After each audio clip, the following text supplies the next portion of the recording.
Once again, Christian greetings to all our valued listeners and viewers throughout the whole world, more particularly to all Shepherd's Rod believers, and most especially to our beloved brothers and sisters in the United States of America. Special greetings to our brethren in Colorado, to our brethren in Georgia, our brethren in Kansas, in Fiji Island, in Mexico, Spain, Africa, to the United Kingdom, and also to our brethren in Australia. And to the rest of the 144,000 living saints scattered abroad, greetings. May the good Lord bless you, brothers and sisters. This is our episode number 10 on the subject, the chronological order of events. And we give more attention to that predicted event before the last and the final Day of Atonement, which is the blotting out of names, as well as the events that will occur between the blotting out of names among the congregation of the living and the blotting out of sins of the 144,000 living saints. And we already read in 1SR Packet Edition on page 56 that God revealed the wondrous structure of the plan of redemption. All the methods known to mankind was employed by God. And it was enumerated one by one in 1SR Packet Edition, page 37, how the Bible reveals its tremendous truths in diverse ways. First, in numerics. Second, symbols. Third, figures. Fourth, parables. Fifth, allegories. Sixth, dreams. Seven, visions. Eight, types. And the ninth, by providences. And we would like to connect these nine chosen mediums employed by God to unfold the wondrous structure of redemption. And absolutely, all of them are in perfect harmony, in absolute agreement. Now, first we focus our attention to the parables of Jesus Christ, and even more pertaining to the parable in Matthew 20, the 5 distinct calls. And that parable in Matthew 20, accordingly, is connected to the symbolization of Revelation 6, verse 6, according to 2SR 225 and 226, saying, with the previous explanation of Revelation 6, verse 6, a measure of wheat for a penny, and 3 measures of barley for a penny. We shall endeavor to prove that the symbols point back to the parable of the householder, and Jesus allegorically looked forward to John's vision. If the explanation perfectly fits the parable and the vision in harmony with God's book and law, and a present lesson is derived therefrom, then only must we accept it as truth. So, if such explanation perfectly fits the parable in Matthew 20 and the vision of John in Revelation 6, verse 6, and in harmony with the entire Bible, and in accordance with the law of God, and also a present truth lesson is derived, then we need to humbly admit and accept it as a message of God from heaven. Now, this reading, we can easily understand that it is impossible that we could be able to grasp the true meaning or the particular object in view in the parable of Matthew 20 unless it must be connected to the symbols in Revelation 6, verse 6. Now, and we know that the book of Revelation was not written not until in 98 AD, from 96 AD to 98 AD. Obviously, therefore, the parable of Matthew 20 was not given by God to the previous generation prior to the time when the book of Revelation is in existence. Now, let us read again to us our page 237, saying, reason why 3 hours to a movement. I would like to read the first sentence saying, the following fact further proves that the church history in this instance is represented by a 24-hour clock dial. And then it says, the reason he has followed that particular rule is to present to his church the exact time of her history by periods. So, the main objective why Jesus Christ followed or employed such particular rule, 3 hours schedule, is to present to his church the exact time of her history by periods. And of course, logically, it could not be the church prior to the time when the book of Revelation did not as yet in existence. So reading again in 2SR 234, why only 2 kinds of cereals brought to view? It is pointing Revelation 6 verse 6. And sometimes we need to ask question to ourselves, why is it that in the 22 chapters in the book of Revelation, Jesus Christ connects the parable in Matthew 20 on Revelation 6 verse 6. Although we explain it several times that in reality, Revelation 6 verse 6 indicates the entire Bible.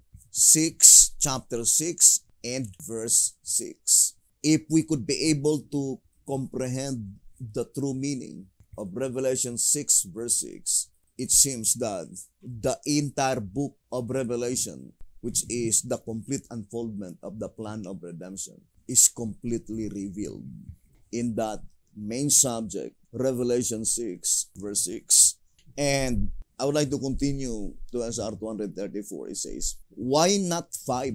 Why is it that Jesus Christ uses only 2 kinds of cereals, barley and wheat? Then it says, why not 5? And also we can question, why is it that B.T. Hotep used 5 instead of 6 or 7? It did not say, why not 6? It did not say, why not 5? Or why not 7 rather? It did not say, why not 7? But rather it says, why not 5? So there must be an accurate significance. And we already explained that number 5 is the number of the Bible. Number 5 is the number of the Bible.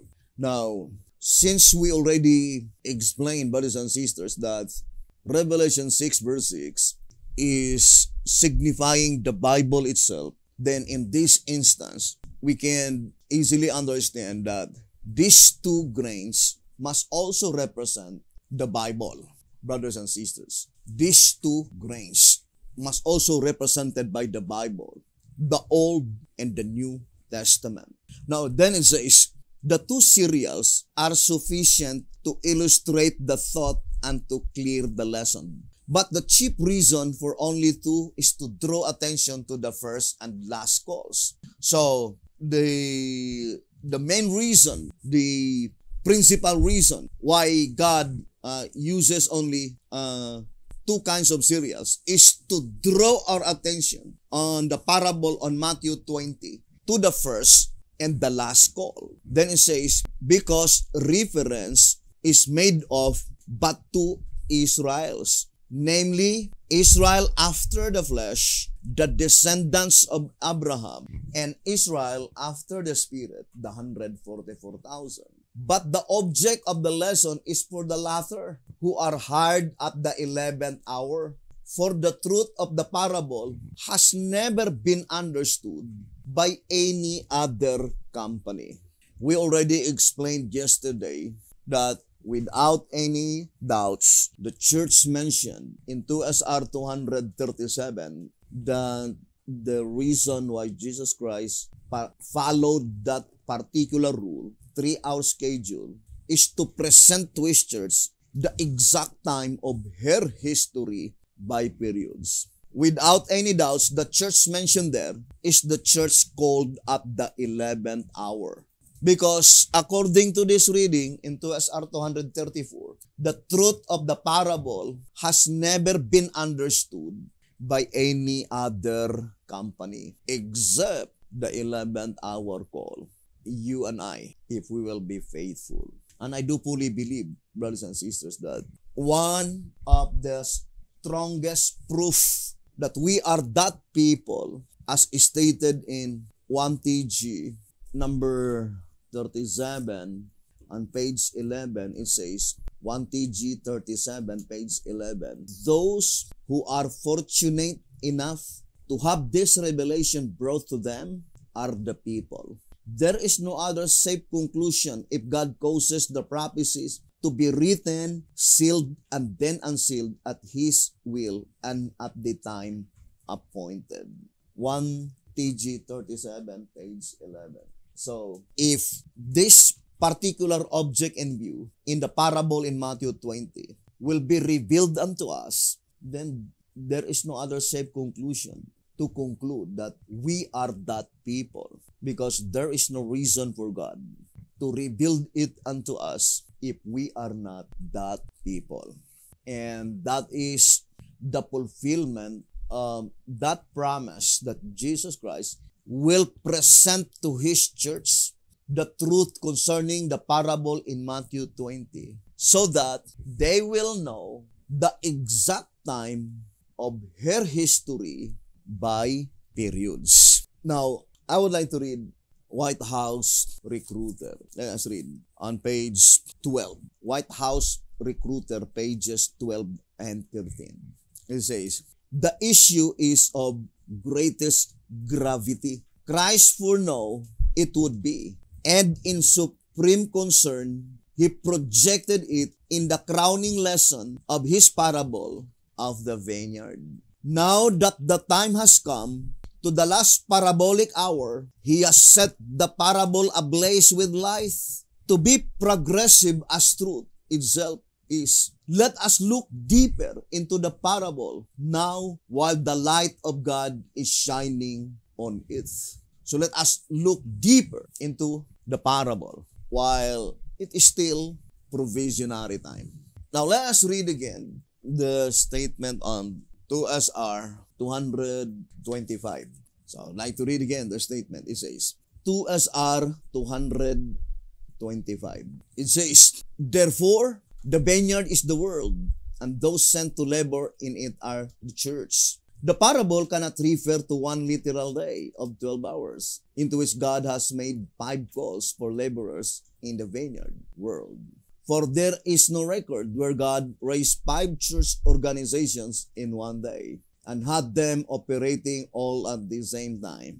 Therefore, the calls in the parable must extend over a period of world history in connection with the church. And that period, Jesus allegorically compares to 12-hour day, into which He hired laborers on 5 different occasions. So the statement says, 12-hour day, into which He hired laborers on 5 different occasions. Although, we already explained yesterday that the 5 different occasions is pointing to 5 different holy feasts. The first call, the Jewish church, Israel after the flesh going out of Egypt. That is, brothers and sisters, on the Passover feast. The second call, the apostolic church at the 3rd hour. That is on the day of Pentecost, by which Pentecost arrived on the 3rd hour.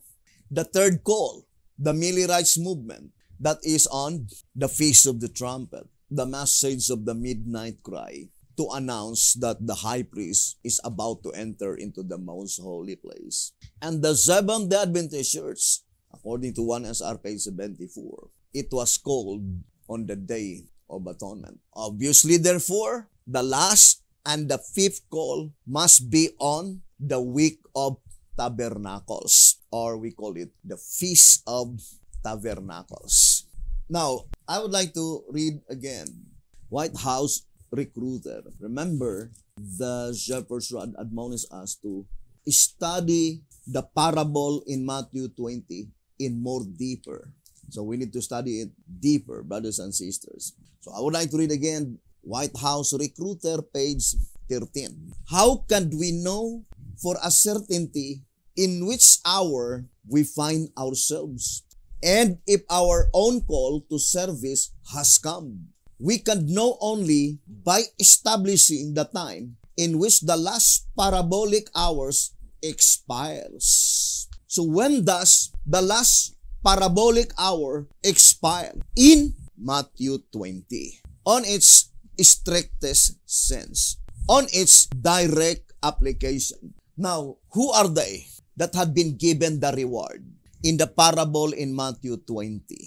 Who are they that had been granted 1 penny according to the parable? So, since the shepherd's rod admonished us that in order for us to firmly establish the exact time of the 11th hour, we need to establish firmly when does the 11th hour expires. Now, first, according to the Bible, in Matthew 20, verse 8, it says, so when even was come, so in other translation, they use the term even sunset. So it says, so when even was come, the Lord of the vineyard said unto his steward, call the laborers and give them their hire, beginning from the last unto the first. Of course, I will no longer read the statement saying that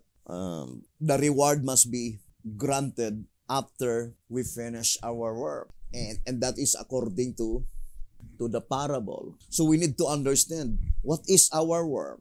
The shepherd's rod says in 1 TG, I would like to read that reading. In 1 TG number 50, page 30, it is best to learn what God wants you to do. Then do just that. Life truly is just what we make it. No less and no more. Do not do the things which God did not command us to do. But we should not fail to do the things by which God commanded us to do. So, what is our work, brothers and sisters? And who are they? The very first one to be granted 1 penny. And what is 1 penny? Remember the statement in 2SR 226 that if the explanation perfectly fits the parable, so the parable declared clearly that it was at even when God granted them 1 penny as the reward of their labor. So we need now to establish clearly, when does that parabolical even, by which the parables in Matthew 20, the 11th hour expires. We are talking about the 11th hour in Matthew 20. It did expire on that parabolical time called even, according to the Bible. Now, I would like to read White House Recruiter. White House Recruiter, page 38 and page 39. It says, to safeguard from corruption his jewels, Malachi 3 verse 17. And I do fully believe that the jewels mentioned here on its direct application is the living saints.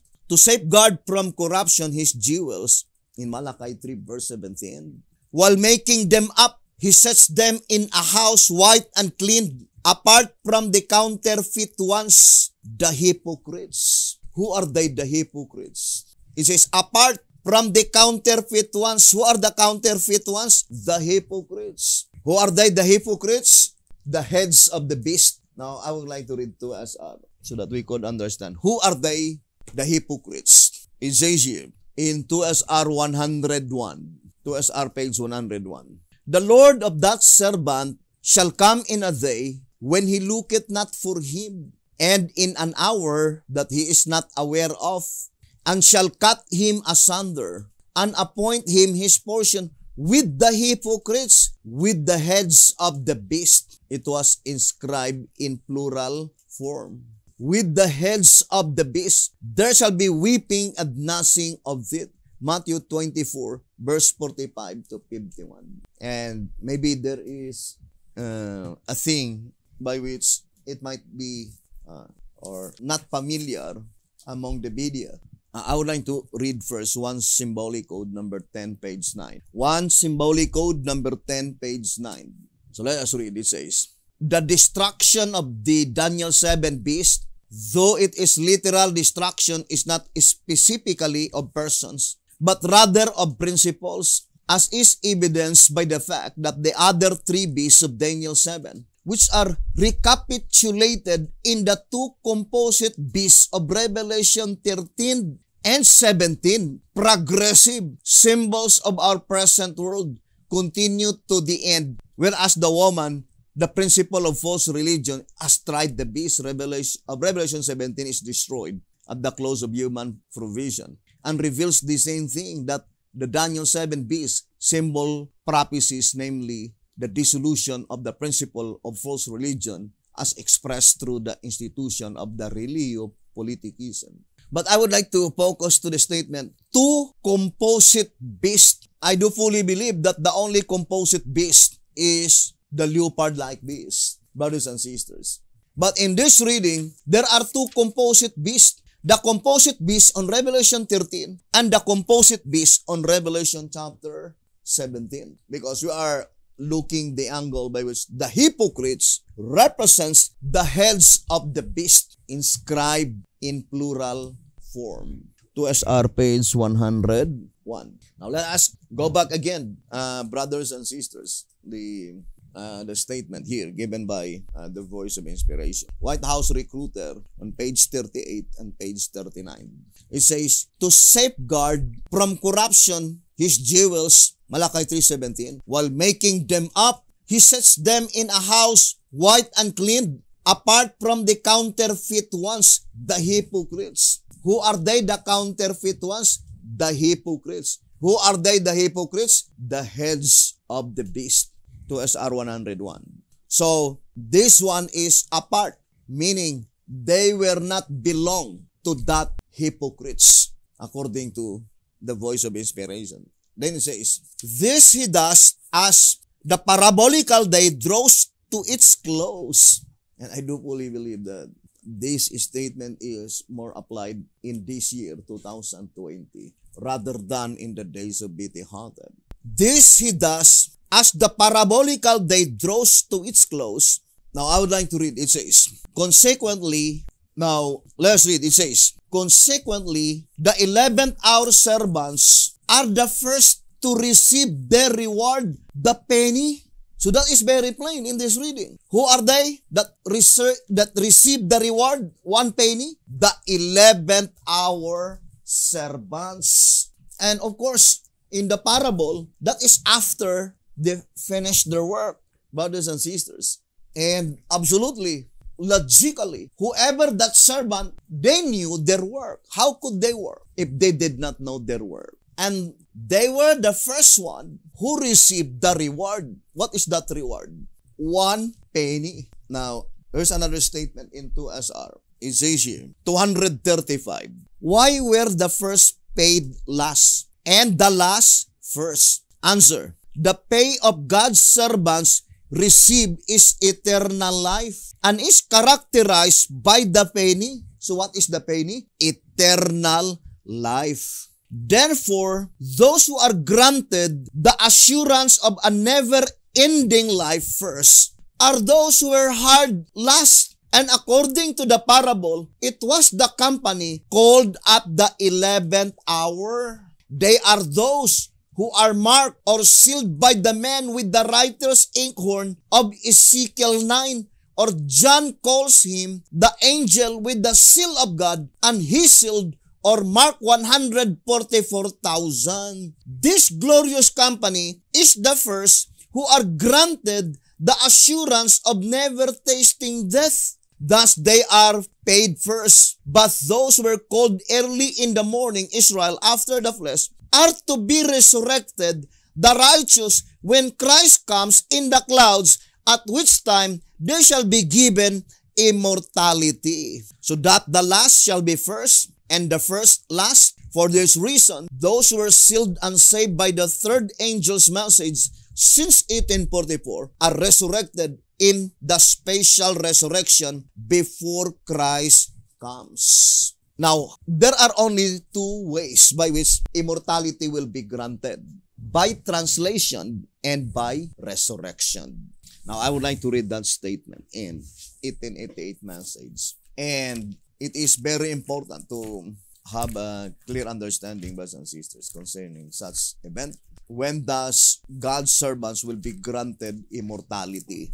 This statement is talking about the kingdom. So I would like to read. It says, Jesus said the saints will be rewarded at the resurrection of the just. Luke 14 verse 14. The resurrection of the just takes place when Christ himself returns to the earth. 1 Thessalonians 4 verse 15 to 17. At the coming of Christ, the saints inherit or enter into and possess the kingdom. Matthew 25 verse 31 to 34.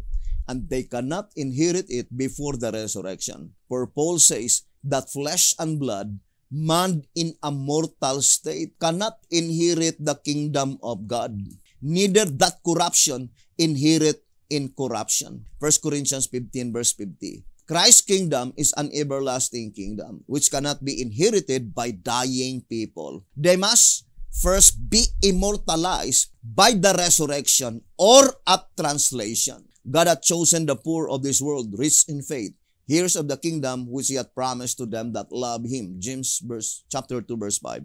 They who are rich in faith and love God are now heirs of the kingdom, and they will inherit it when Jesus comes and redeems them from the bondage of corruption. Although we know that Sister White and Alonzo Jones, the only coming that familiar to them is the second visible coming of Jesus Christ. But the most important part that in that reading is that there are only two ways by which immortality will be granted.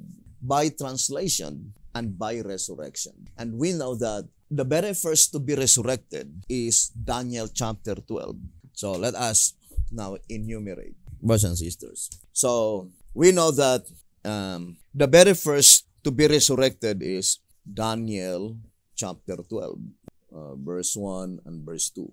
And who are they? Those who died from 1844 down to the last saint who will die. Or this is the sixth seal, or we call it the altar.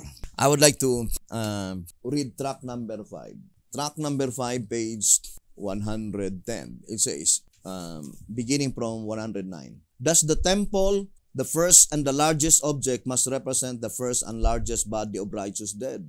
Those from Adam's time to the beginning of the judgment in 1844. While the altar, a special and a smaller object, must represent a special and smaller body of righteous dead, the righteous who die from 1844 on and who are to come up in the special resurrection. Daniel 12 verse 2, early writings, page 285.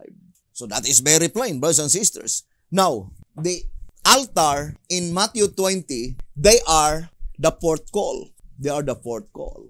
And we know, according to the parable, of course, I would like to put it number 2. The very first one to be granted immortality is the fifth call. It was reversed from the last down to the first. Then number 3 is the third call. Then number 4 is the second call. And number 5 is the first call. The only way that the fourth call, the third call, the second call, and the first call, immortality will be granted to them by resurrection. It is only by resurrection. Then we can easily understood that before the fourth call, those who had been called at the 9th hour will be resurrected. The fifth call must be granted immortality first, because in the parable, they are the very first one that had been granted 1 penny. So immortality was granted to the fifth call before the fourth call had been resurrected. Because if the granting of immortality of the fifth call is after the fourth call had been resurrected, then it is no longer in harmony with the parable in Matthew 20. Then we will be saying that it is the fourth call that had been granted 1 penny before the fifth call. Now, when does the fourth call will be resurrected? Daniel 12, verses 1 and 2. That is during provisionary time. So, I think it is familiar with all the Berean, right? But to establish such doctrine, let us read in 2TG, number 7.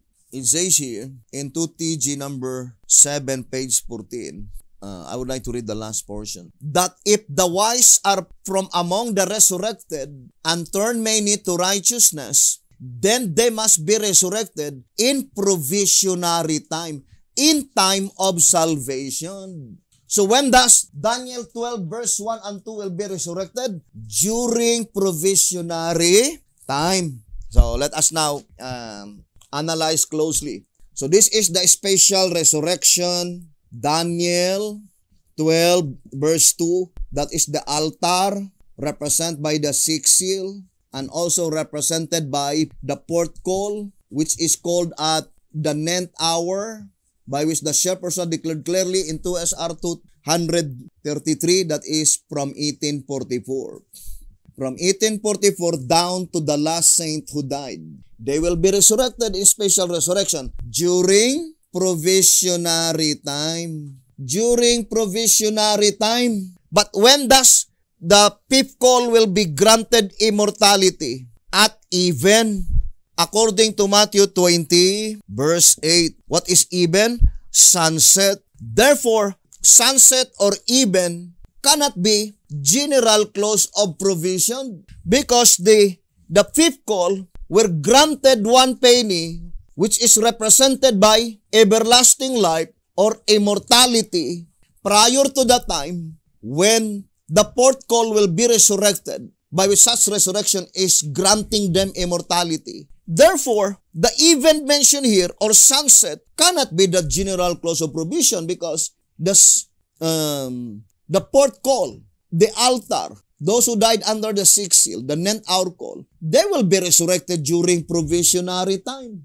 And at the time when immortality was granted to the altar, to the fourth call, the 9th hour call, it was first granted to the fifth call. Immortality was first granted to them before it will be granted to the fourth call, the third call, the second call, and the first call. So now, we already established the absolute fact that the expiration of the parable in Matthew 20, the 11th hour expires during provisionary time. The direct application of Matthew chapter 20. During provisionary time, but it must be, since it is even or sunset, then it is close of provision to the spiritual Israel. Brothers and sisters. So, we can't easily understand that the work that had been given to them is to preach to many nations, pointing to the 144,000 living saints. Then, by such token of logic, the direct application of Matthew 20, brothers and sisters, must be pointing first to the first of the first fruits. Now, I would like to read 2TG 43 on page 11. 2TG number 43, page 11. It says here, moreover, since the announcement of the separation of the saints from the sinners originates with the 11th hour servants, and since they are to cry aloud and say, awake, awake, put on the strength of Zion, put on the beautiful garments of Jerusalem, who are they? By such message address, awake, awake, put on the strength of Zion. Now, let us read first the Old Symbolic Code. Old Symbolic Code, it says here, 2 Symbolic Code, number 9, page 9. It says, here's this statement. The above paragraph proves that upon Mount Zion lived the king, and in Jerusalem lived the rulers and the representatives of the nation. Therefore, the call in the antitype, Isaiah 52:1, so the same we read in 2TG 43:11. Therefore, the call in the antitype, Isaiah 52 verse 1, awake, awake, put on thy strength, O Zion, put on thy beautiful garments, O Jerusalem, is to the 144,000. To Symbolic Code number 9, page 9. So, unto whom such message is addressed? To the 144,000. Now, it cannot be understood that the 144,000 are crying to themselves. Therefore, there is no escaping the conclusion that the 11th hour servants mentioned here in 2TG 43:11 they are the first of the first fruits, or it is called the Lord's arm. And then in page 12, it says, it follows that without the 11th hour message and servants, the church Zion would be left sleeping forever, never to behold the feet of him who brings these good tidings, of him who publishes peace, and never to put on her beautiful garments, never to be fitted for the kingdom. 2 TJ 43, page 11 and 12. So that statement, without the 11th hour servants, the 144,000 would be left sleeping forever. In reality, brothers and sisters, it is not a big deal for me. It is not a big deal. Whether the first of the first fruits, their number is counted as a part of the 144,000 or not. In reality, it's not a big deal. The important is the period of time. That the only hope of the first fruits, 144,000, is the 11th hour servants. The first of the first fruits. Because without the 11th hour message and servants, the church would be left sleeping forever and never to be fitted for the kingdom, according to the voice of inspiration. So, we need not to study closely, brothers and sisters. In the Old Symbolic Code, let us read the statement. Old Symbolic Code, on 9 Symbolic Code, 1 to 12, page 7. And 9 Symbolic Code, 1 to 12, page 7. It says, let us all, as a Davidian band, remember that we are called to the high office of conservators of the gospel, restorers of the old paths, repairers of the breach. We are called as the first of the first fruits from Laodicea, and thus we are to serve as saviors to Laodicea and saviors of Laodicea. So it says, we are called as the first of the first fruits from Laodicea. Brothers and sisters, the preposition from, meaning they originated from Laodicea, but they were no longer a part of the Laodiceans. Brothers and sisters, because the word from is to depart. The same with Matthew 1, verse 21. Jesus Christ will save his people from their sins. And in Testimonies for the Church, volume 4, 251, it says, Jesus did not say that he will save his people in their sins, but rather from their sins, meaning they departed from their sins. So the word from indicates departure. You cannot say, I came from America, if at the time you are saying you are still in the United States of America. Grammatically incorrect. So the time by which you will say, I came from America, indicates that you were no longer in the United States of America. Now let us go back to our subject, brothers and sisters. There's another statement in 1 TG, number 42, page 8. It says, the word behold suggests that we should now take notice and be able to see that our salvation cometh, and that while his reward is with him, his work is still before him. What is his reward? What else could it be but life forevermore? So it shall be that the first fruits, the 144,000, the servants of God, who are soon to stand on Mount Zion with the Lamb, shall be the first to be rewarded. As servants of God, they shall carry on the work that is before him, the work of gathering the second fruits, as set forth by Isaiah the prophet. You see, at the time by which they had been granted immortality, life forevermore, it says that the work is still before him, meaning the gathering of the second fruits did not as yet begins. 1 TG 42, page 8. So, we already established the absolute fact that the 11th hour expires at the time when the 144,000 living saints were granted immortality. I think I will no longer elaborate more, brothers and sisters, concerning we as the first of the first fruits. What is our great duty to perform in connection with the judgment, according to 2SR 171. We already explained it several times. God commanded us to pray for the saints. So, there is a distinction now concerning the work of the 144,000. Although both of them, at that time, they will be rewarded the same period of time. But the work of the 144,000, brothers and sisters, of course, they continually sighing and crying for all the abominations. That is the saints, for all the abominations. I would like to use the term. They were sighing and crying for all the abominations known unto them.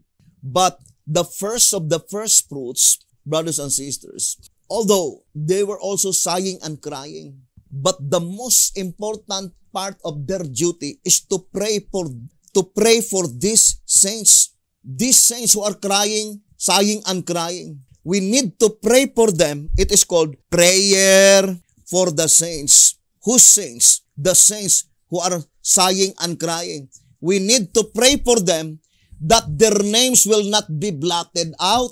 And for sure, 100%, our prayers will be granted by God. Their names will not be blotted out. Because at the time when the blotting out of names will be fulfilled, there are 144,000 living saints.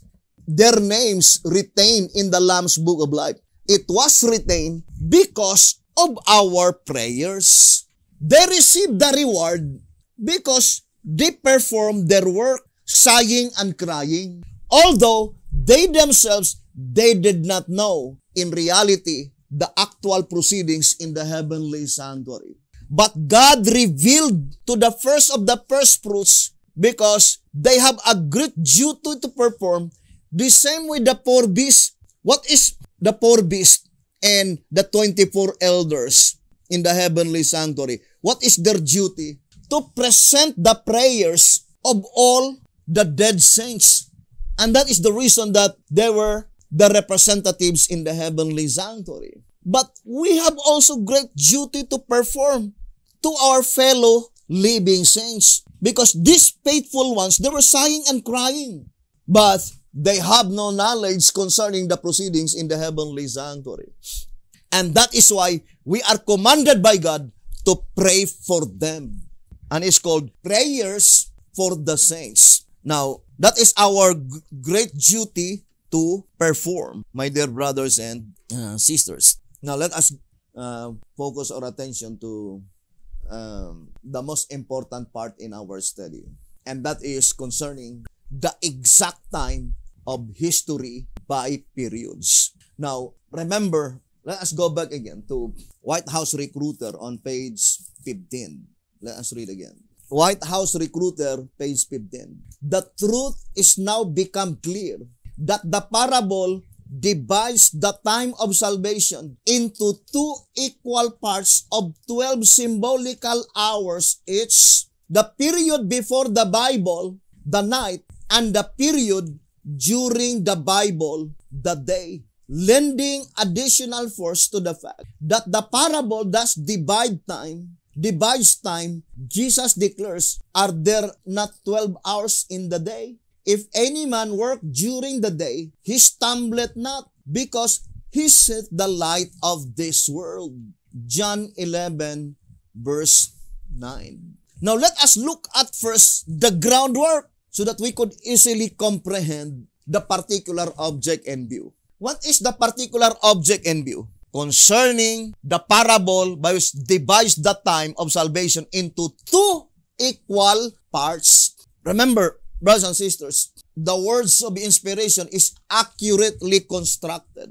In track number 15, on page 78, it says, from the aforementioned examples, we already see that the time has come for all faithful students after saving truth to realize that inspiration never does anything vain or careless. Its work is ever accurately constructed, always dependable at face value, and explicit beyond improvement. So when the words of inspiration says two equal parts, it must be equal.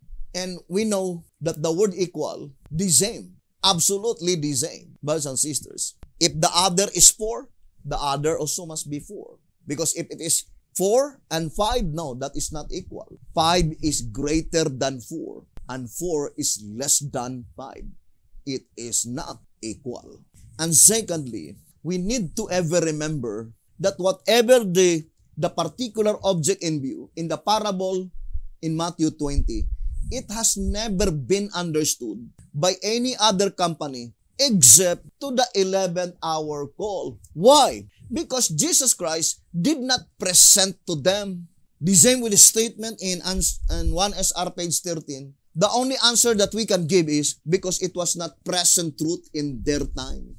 Now, if we could be able to understand the entire truth, not only in the parable in Matthew 20, but the entire Bible, because it is attached to Revelation 6 verse 6, which indicates the 66 books of the Bible. So if the entire plan of redemption is completely unfolded at this time, then the only conclusion admissible is that Jesus Christ already presented to us the particular object in view. But let us look at first the groundwork. What is represented by the night in the groundwork? That is the time according to 2SR 226. So let us read. 2SR page 226. It says, I would like to read the last part. Why is it called early in the morning? At that time, Moses was writing the Bible, which is the light of the world. Therefore, very early, for the scripture had just begun to be written. Thus, the period since the Bible came is called the day, according to the parable, which signifies that the written word of God is the light of the world. So, according to the Shepherd's Rod, also in White House Recruiter, the night represents the time before the Bible was written. Right? Now, let us read here in White House Recruiter. So, that is the time before the Bible was written. In page 14, it says, let us read. To gain this vital knowledge is simply to reckon with the sequential amplifying facts, White House Recruiter, page 14, that the parabolical night, which preceded the parabolical day, must necessarily be the period before the spiritual light of the Word, the Bible, came up. Before the light of the Scriptures, the written Word of God began to shine forth into the hearts of men. For back there, it must be remembered, the will of God was transmitted not by the Bible, but orally from father to son, just as the light of the sun at night is transmitted to the earth by the moon, rather than directly by the sun itself. For this reason, it has come to be regarded as the time of oral tradition. White House Recruiter, page 14. Now, let us analyze closely and take a deeper look, brothers and sisters. I would like to read first Mount of Blessings, page 40. It says, humanity, let me see that statement, in Mount of Blessing, on page 40. Humanity has in itself no light. Apart from Christ, we are like an unkindled taper, like the moon when her face is turned away from the sun. We have not a single ray of brightness to shed into the darkness of the world. So, humanity is compared to a moon. So, the spirit prophecy is plainly telling us, and also scientifically, the moon has no light of itself. The light of the moon is derived from the sun. So that is very plain, brothers and sisters.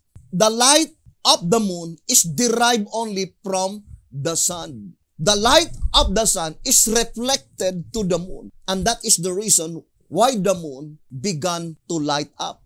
Now, we already read in the great controversy accordingly that during the first 2,500 years, there was no written revelation. That is very plain in the great controversy introduction on page 7. During the first 2,500 years of human history, there was no written revelation. Those who had been taught of God communicated their knowledge to others and it was handed down from father to son through successive generations. The preparation of the written word began in the time of Moses. Inspired revelations were then embodied in an inspired book. This work continued during the long period of 1600 years. You see, 1,600 years from Moses to the historian of creation. From Moses, the historian of creation and the law, to John, the recorder of the most sublime truths of the gospel. I think that statement is not difficult to understand. And we already proved that creation began in 4000 BC, track 1539. You can see that drawing, and at the bottom there is 4000 BC. And BT Hotep says that is the beginning of creation. Therefore, 4000 BC, brothers and sisters, 2,500 years, there was no written revelation. That is very plain in our reading. There was no written revelation. And of course, 4,000 minus 2,500, that is 1,500 BC or 1,500 BC. And it says, the Bible was completely written 1,600 years, according to that statement in the Great Controversy. Therefore, the Bible was finished on 100 AD. So, 1500 plus 100 AD, that is 1,600 years. But as far as the shepherd's rod is thus concerned, brothers and sisters, Moses began to write the Bible at the age of 66. That is why in 1 SR 248 it says, the Bible is Moses. Now, it's easy to discern. 1491 BC, Moses at that time was 80 years old, brothers and sisters. So, we need just to add 1491 plus 1491 BC plus 1491 plus 80, then you will have 1571 BC. 1571 BC. So this is the birth of Moses. Then 1571 BC minus 66 equals 1505 BC. 1505 BC. Therefore, Moses began to write the Bible 1505 BC, and that is the book of Genesis. Therefore, 1505 BC to 1500 BC, the Genesis was already in existence. Now remember, brothers and sisters, without the Genesis, the record of the Genesis, 50 chapters, we will never know what happened from creation down to the succeeding generation. Therefore, we can easily discern that from 4000 BC to 1505 BC, thus the moon, brothers and sisters, did not as yet reflected to the sun. Who is the moon? Represented by humanity. Represented by humanity. According to Mount of Blessings, page 40. Not until the sun, which is the spiritual sun, which is the Bible, which is the book of Genesis, that is the time that the history began to light up. So the time by which, brothers and sisters, the moon began to light up is in 1505 BC to 15 BC. For 5 years, that is the time by which the moon is shining. Because without this record, Genesis, we will never know what happened from 4000 BC downward in its succeeding generation. Only in the book of Genesis,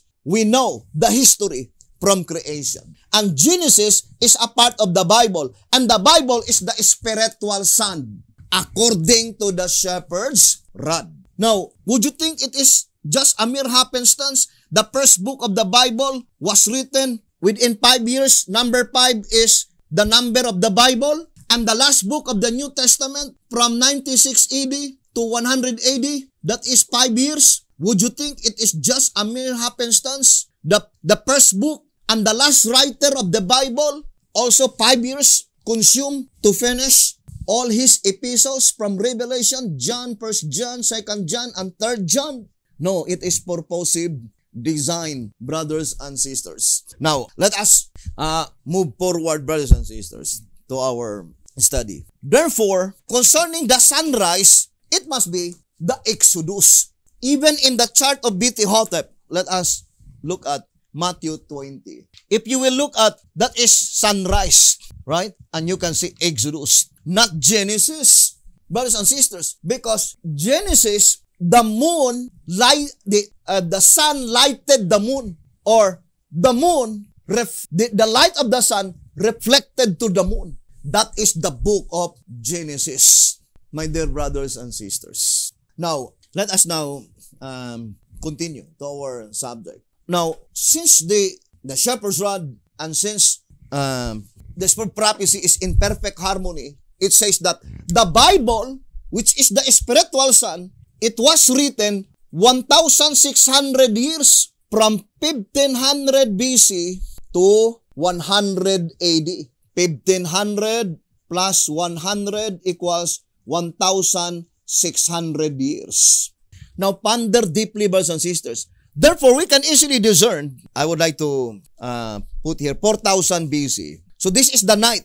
But the moon did not light up not until 1505 BC. Because the moon, represented by the historical event, can never shine not until the book of Genesis was written.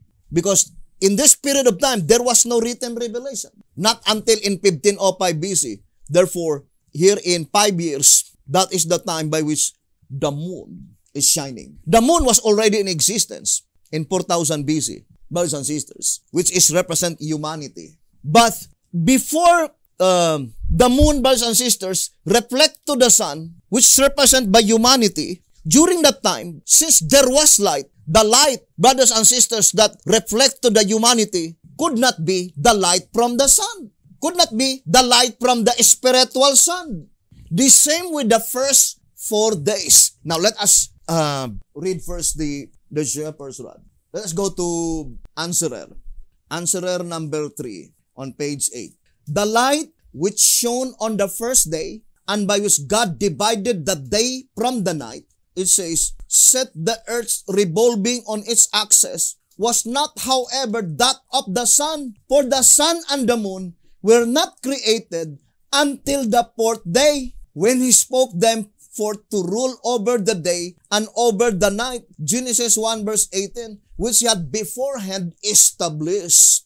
Now, let us distinctly separate the first 4 days, by which in the first 4 days, there was already night and day. But, brothers and sisters, the light on the daylight, it was not derived from the sun, because the sun was not yet created at that time. The light during nighttime does not derive from the moon, because the moon at that time was not yet created. So to study Matthew 20, we need to study closely the significance of the period of time by which the light that had been given or bestowed to God's people in the period represented by daylight was not taken from the spiritual sun.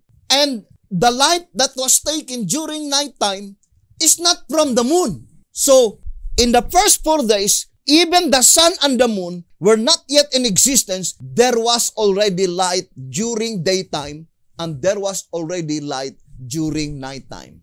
Now, let us continue reading here in the next paragraph. It says, thus it was that whereas the earth began punctuating eternal time with the first night of creation week, from which the weekly 7th-day Sabbath is measured, the moon began punctuating time at the end of the 3rd day, and at the beginning of the 4th night, from which the month is measured.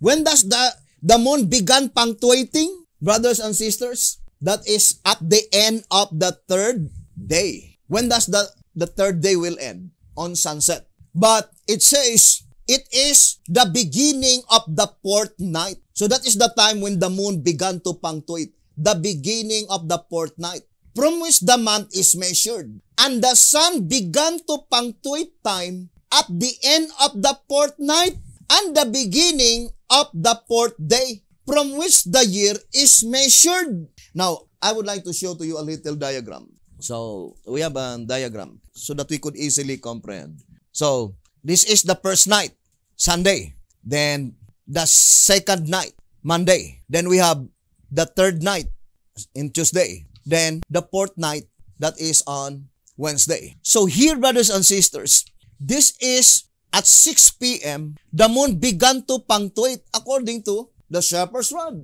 Answerer number 3, page 8. At the fortnight from creation. But the word punctuate here cannot be understood that the moon began to light. Brothers and sisters, because the sun began to punctuate, I think it's not complete.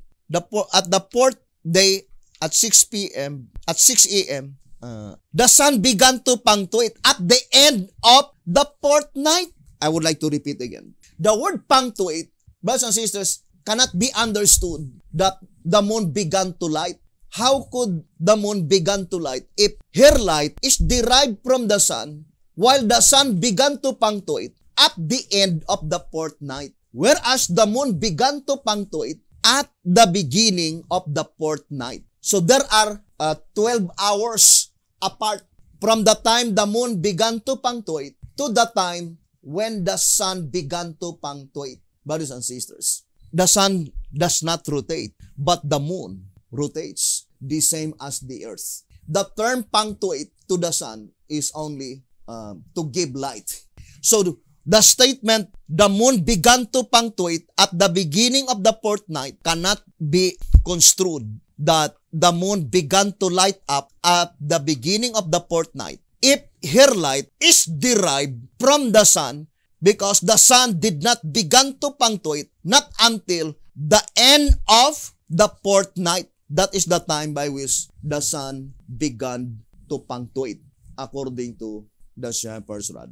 Now, we would like to show to you, brothers and sisters, to this diagram. So here, according to the shepherd's rod, from 4000 BC to 1500 BC, that is the night time. From 1500 BC to 100 AD, that is, let us place here 2500. 2500, then this one is 1600. So this one is 2500 years. This one is 1600 years. Therefore, it cannot be applied that statement in White House Recruiter, page 15. Divide two equal parts. The night time and the daytime are equal. And there is no other by which the night time and the daytime are equal except vernal equinox. But this is not literal vernal equinox. It is symbolical vernal equinox, by which that is the application of the parable in Matthew 20, brothers and sisters, by which the time of salvation is divided into two equal parts. White House Recruiter, page 15. 12 hours in the night time, 12 hours on the daylight. It is called vernal equinox. Only the term vernal equinox, accordingly, that is the day by which the night and the day are equal. Now, so this is, we'll explain it later. This is the parabolical autumn.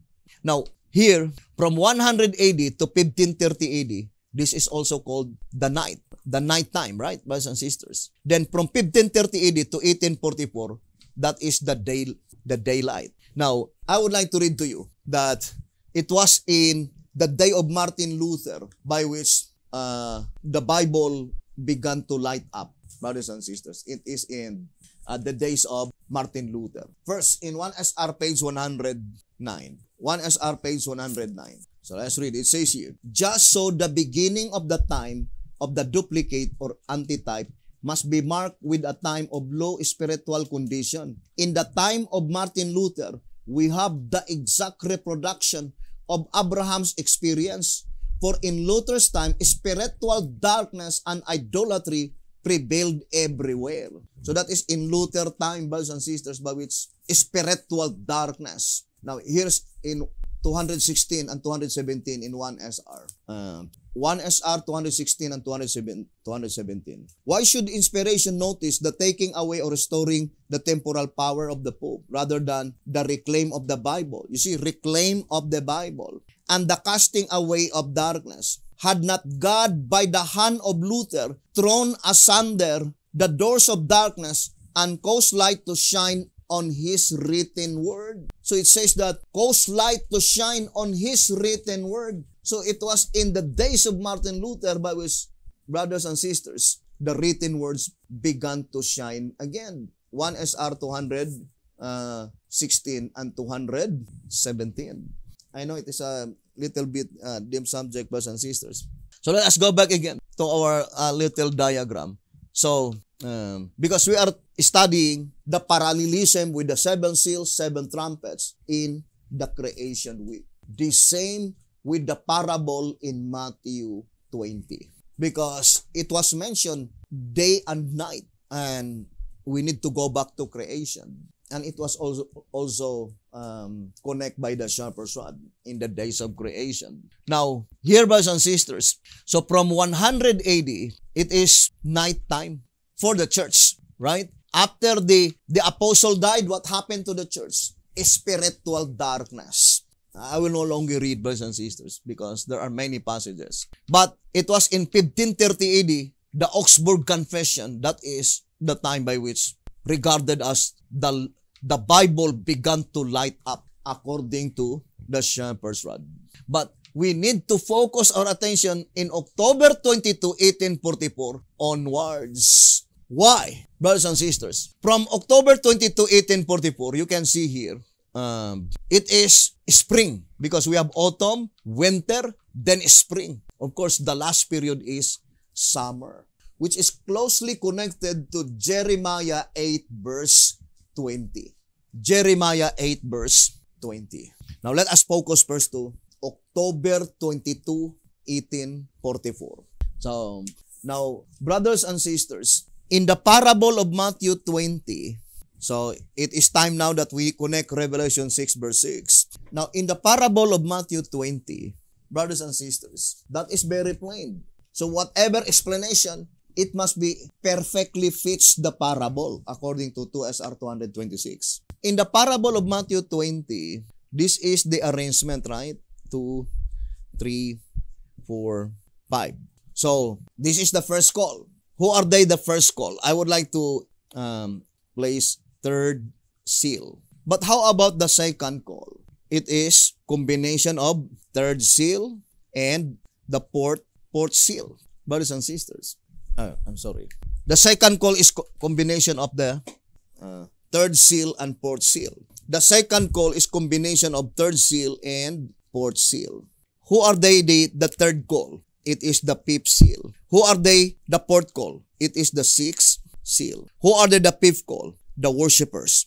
I would like to go directly worshippers because if we will see 7 seal, we might be confused because the 7 seal is composed of worshippers and those outside the court. That is the great multitude. But in Matthew 20, only the worshippers is a part of Matthew 20. Now, brothers and sisters, the parable is very plain. That in the granting of rewards, the first to be rewarded is the worshippers. Reverse, right? Reverse order. Then, second is the sixth seal. Then, the third one is the fifth seal. And the fourth is the third seal and the fourth seal. And the last one is the third seal. But to understand it clearly, it is the last call, the fifth call, the fourth call, the third call, the second call, and the first call. When would be the third seal? Commence from 1921 BC, from the call of Abraham down to Christ, 31 AD. Now in 31 AD, there are many resurrected saints. Immortality was granted to them. Those that had been resurrected together with the resurrection of Jesus Christ and those that had been resurrected after Christ's resurrection. There are 2 groups that had been granted immortality in 31 AD. Therefore, the parable cannot be applied 31 AD backward. If you will apply the parable 31 AD backward, then it is no longer in harmony with the parable of Jesus Christ, that the 144,000 is the first one to be granted 1 penny, which is immortality, while in reality, under the third seal, there are already many souls that have been granted immortality, not only third seal, because according to early writings, those that had been resurrected at the resurrection of Jesus Christ, there were selected saints from creation down to Christ. So some of them are from first seal, some of them are from second seal, and some of them are from third seal. So there are already saints that had been resurrected. immortality granted even before the time by which the 144,000 were in existence. But rather, brothers and sisters, the parable in Matthew 20, being connected to Revelation 6 verse 6, answers all the questions that the answer must be found in Revelation 6 verse 6. And if we could be able to understand Revelation 6 verse 6, that is the time by which, brothers and sisters, the parable in Matthew 20 is directly and definitely applied. And for sure, only the saints that will no longer to taste death will understood such parable. Why? Because Jesus Christ presented to them the truth of the parable at the time when the 144,000 living saints were already in existence, brothers and sisters. So we will continue this subject and we'll be focusing our attention from 1844 onwards so that we could be able to ascertain clearly the exact period of history. And that is why I would like to read here in the Old Symbolic Code. Let's read Old Symbolic Code. For Symbolic Code 10 to 12, page 3. For Symbolic Code 10 to 12, page 3. Now our attention is called to the most important question. Could it be possible that the scriptures should contain such a complete prophecy of the church to 1844 and contain none at all for her since then? So the shepherd is saying that we can trace back from 4000 BC to 1844 a complete prophecy, unbroken line. Now how about from 1844 onwards? It says contain none at all for her since then, since 1844. No more complete prophecy? The answer is, it says, all must honestly agree that to leave the church out of prophecy at any time is illogical and also impossible, for God has never left His people in darkness, and He surely would not do so now at the most important time in the world's history. Then why does the church of today know so much about the prophecies of the past and so little of the prophecies concerning her own destiny? So our main objective in this study, the chronological order of events, is from 1844 down to the midnight deliverance of God's people, when the 144,000 will be delivered to Mount Zion, the premillennial kingdom.